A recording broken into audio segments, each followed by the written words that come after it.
Bienvenidas, bienvenidos a esta nueva microcharla. En esta oportunidad se titula ¿Cómo transformar una clase presencial en virtual y viceversa? Para esto preparamos una presentación que voy a compartir a continuación para poder abordar esta temática.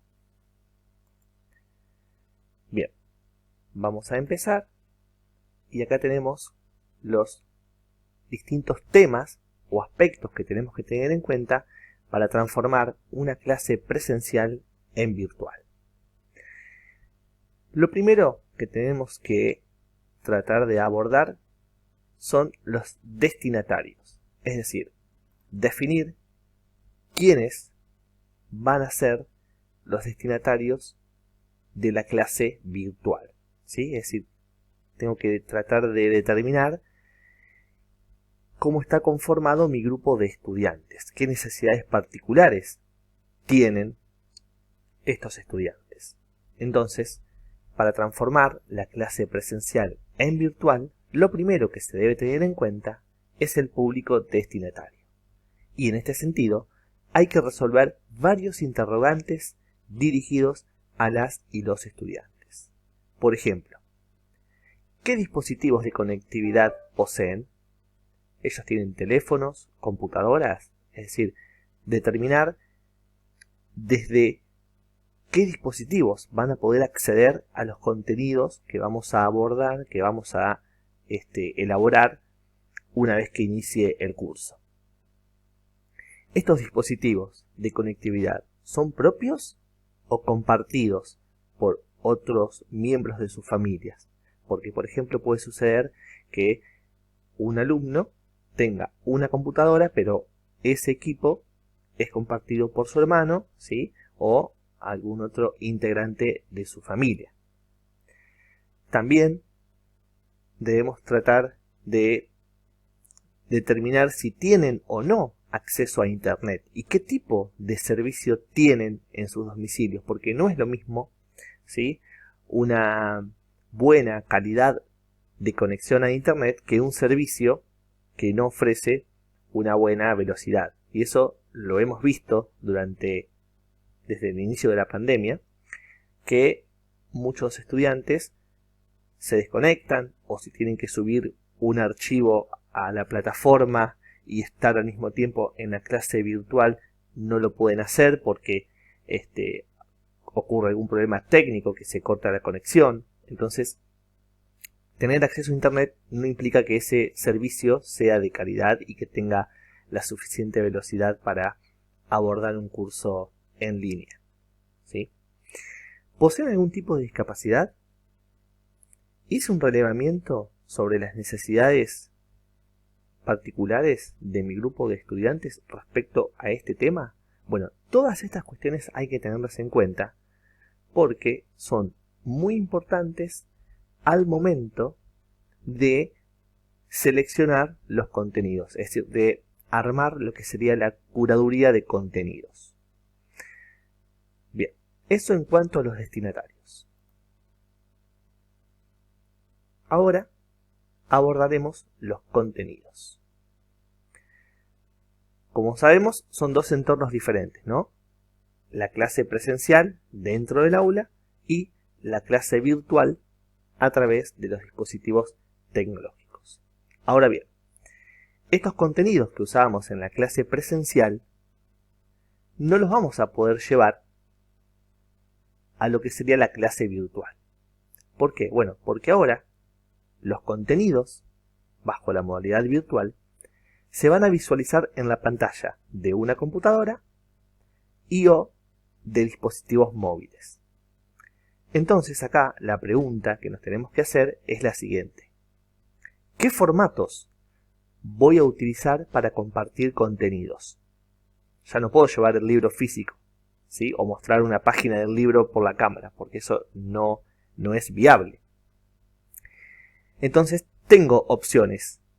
Puedo utilizar videos, presentaciones multimedia, textos en PDF, ¿sí?, y cualquier otro recurso digital que tenga a mano, ¿sí? Una vez elegido el formato de los contenidos que voy a utilizar, lo que se sugiere, lo que se recomienda es dividir los materiales o distribuir todos estos materiales en módulos. Y los módulos, a su vez, en temas o secciones. Ahora voy a mostrar un ejemplo sobre esto último para que quede un poquito más claro. Por ejemplo, yo acá tengo el curso que se llama Programación Imperativa. Y los contenidos, que a su vez estos contenidos están divididos en módulos y temas. Tengo el módulo 1 que se denomina ¿qué es la programación imperativa? Y ese contenido específico va a ser abordado a través de la lectura de un documento PDF. Luego, en el módulo 2, que se denomina Introducción a C++, ese material va a ser provisto a través de un video. Y dentro del módulo 2 tengo 3 temas más, ¿sí? Que son primer programa en C++, eso lo voy a brindar a través de una presentación multimedia. El tema 2, variables y tipo de datos a través de un video. Y el tema 3, entrada y salida, a través de un documento PDF. Y así el resto de los contenidos. En este punto, cabe destacar que es muy importante realizar un adecuado proceso de curaduría de contenidos, de seleccionar los materiales adecuados en el formato que mejor se adapte a los objetivos específicos del curso. Luego de tener en cuenta los contenidos, vamos a hablar ahora un poquito de lo que es el diseño, ¿sí? De cómo organizar estos materiales en un espacio virtual, dentro de una plataforma. En lo que respecta al diseño, ¿sí? Tenemos que saber que esto es clave en un curso virtual, ¿sí? Nuestros alumnos o alumnas tienen que sentirse a gusto dentro del espacio virtual, deben poder encontrar fácilmente lo que necesiten para realizar las actividades, para poder estudiar, para poder leer, y bueno, y repetirse ese patrón a lo largo de todos los módulos que forman el curso, ¿sí? Entonces, en este sentido es muy importante cuidar el aspecto visual, ¿sí? El diseño de nuestro curso. Y en esta etapa se debe buscar que todo tenga un estilo homogéneo. Por ejemplo, utilizar los mismos colores para todo el curso, el mismo tipo de letra, el mismo tono, colocar los datos generales del curso, etc. Y todo lo que sume, digamos, para poder tener o mantener la estructura del espacio virtual. La idea es respetar la misma estructura interna para todo el espacio virtual. Ahí les muestro un ejemplo para que termine de cerrar este tema. Acá se ve, ¿sí?, una asignatura que se denomina Ingeniería de Software 2 y vemos que en lo que es la cabecera, ¿sí?, de ese espacio virtual se dispone de una imagen interactiva, ¿sí? Una imagen interactiva, recuerden que es una imagen que podemos accionar sobre ella algunos elementos y eso nos va a mostrar alguna pantallita o nos va a llevar a un enlace o nos va a abrir una ventana con información, ¿sí? Es la manera que, digamos, tenemos como usuarios de poder interactuar con esta imagen, haciendo clic sobre los elementos que se encuentran en ella. Y fíjense que acá tenemos todo, digamos, un menú de opciones generales. Por ejemplo, haciendo clic sobre este icono, aparecerá información sobre el equipo docente, el programa de la materia, el cronograma, el enlace para poder acceder a Google Meet, la forma de evaluación, información general del curso, la bibliografía que se utiliza, un mensaje de bienvenida a las y los estudiantes y cómo acceder a un canal de comunicación denominado consultas. ¿Sí? Respecto a la estructura, un poquito más abajo, vamos a ver que este es un ejemplo, pero está organizado por semana. ¿Sí? Semana 1, del 9 al 15 de agosto, semana 2, 16 al 22 de agosto. Pero si observamos y prestamos atención, la estructura en cada una de las dos semanas es igual. Entonces, las y los estudiantes se van a encontrar con que debajo del título material de estudio está el documento en PDF de la clase de teoría. Y lo mismo en la semana 2. ¿Sí? Están dentro de lo que es material de estudio, ¿sí? El documento PDF de teoría y un elemento más adicional, ¿sí? Que en este caso es una lección que acompaña a la teoría, que complementa a ese documento de teoría. Y en actividades, todos los elementos que van a necesitar para poder resolver la actividad. Por un lado, la consigna de actividad y los elementos adicionales para esa actividad. Lo mismo sucede en esta otra actividad. Consigna y elementos adicionales para poder resolverla. Bien, una vez que tenemos definido lo que es la etapa del diseño, vamos a ir a hablar ahora sobre tiempos.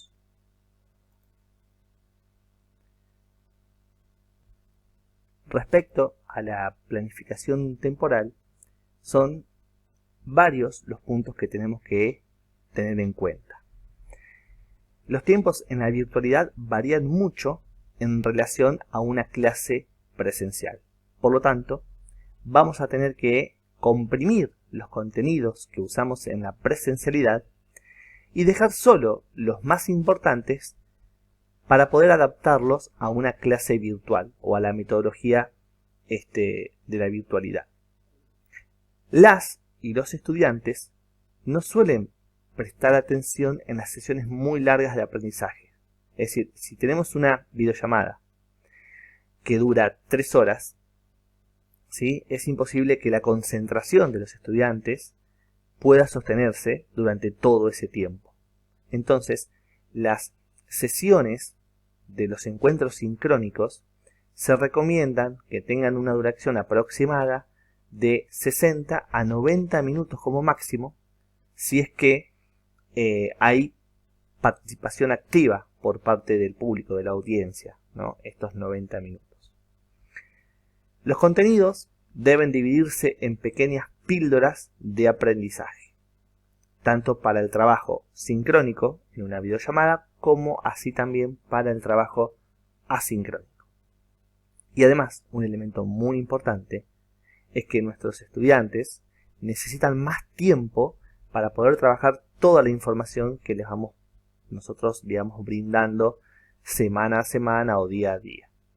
Abordarlos de manera asincrónica requiere de un mayor tiempo o mayor dedicación por parte de el alumnado, ¿sí? Porque tienen que organizar su vida familiar, su vida laboral, y además tengamos en cuenta que otros docentes van a estar en la misma situación que nosotros, ofreciéndoles trabajos o actividades en la modalidad virtual, ¿sí? Entonces es muy importante tener en cuenta estas cuestiones para planificar bien los tiempos. Derechos de autor. Un tema muy importante, ¿sí? ¿Por qué? Porque en la clase presencial se podría decir que nosotros tenemos el control de los contenidos, ¿sí? Porque el aula es privada, porque usamos una bibliografía determinada, llevamos el libro original a la clase, etc. Pero ahora, en la virtualidad, en Internet, ¿sí?, es más difícil evitar que otras personas se apropien de nuestro material, por ejemplo, ¿sí? Entonces, por estos motivos, tenemos, digamos, que emplear algún mecanismo para poder proteger nuestros contenidos en la medida de lo posible. No solo los que vamos a crear nosotros, los que vamos a utilizar como soporte para cada clase, sino que además nosotros tenemos que usar elementos y asegurarnos de que no estemos vulnerando los derechos de autores terceros, ¿sí? Entonces, en ese sentido, tenemos que estar muy atentos con el material que compartimos, desde qué fuente los obtuvimos, y por supuesto tratar de proteger lo que nosotros creamos como materiales, como contenidos. Acá, por ejemplo, fíjense, hay un enlace, una URL, que lo puse a modo de ejemplo, porque la idea es que se pueda citar en los materiales que construimos la bibliografía, ¿sí?, o las referencias que hemos consultado. Lo ideal sería hacerlo con ciertas normas de estilo, como las normas APA o el IEEE, entre otros, pero si no, con solo mencionarlo, podríamos estar cubriendo esta necesidad, digamos, de poder mencionar desde dónde se obtuvo la información para poder generar contenidos o materiales. Aunque sea colocando el link, ¿sí?, sería como suficiente para poder citar la referencia. Lo ideal, repito, es hacerlo a través de normas APA o IEEE, que ahí enmarcan o engloban cómo es la nomenclatura correcta para poder citar un libro, un enlace, un video, etc. Rol tutorial. Otro aspecto muy importante que tenemos que tener en cuenta cuando transformamos una clase presencial en virtual, ¿sí? Por lo general, en los cursos presenciales resolvemos dudas ahí en el momento, durante la clase, o el docente tiene un panorama o conoce cuál es el progreso de sus estudiantes durante la formación. Ahora, en la virtualidad vamos a necesitar herramientas para que el alumnado no se sienta abandonado o desmotivado y siga aprendiendo. Por eso tenemos que ofrecer, ¿sí?, o la plataforma, ¿sí?, o las herramientas, un mecanismo de seguimiento regular y adaptado a las necesidades específicas de la virtualidad. Entonces ahí van a encontrar herramientas para llevar un registro, o lo pueden construir ustedes, una planilla con un registro, contactar a los estudiantes si ustedes notan cierto grado de inactividad dentro de la plataforma o no se conectaron a la plataforma desde hace un tiempo largo, y de esa manera, bueno, contactarlos para tratar, digamos, de recuperar a esos estudiantes y que continúen con su proceso de aprendizaje.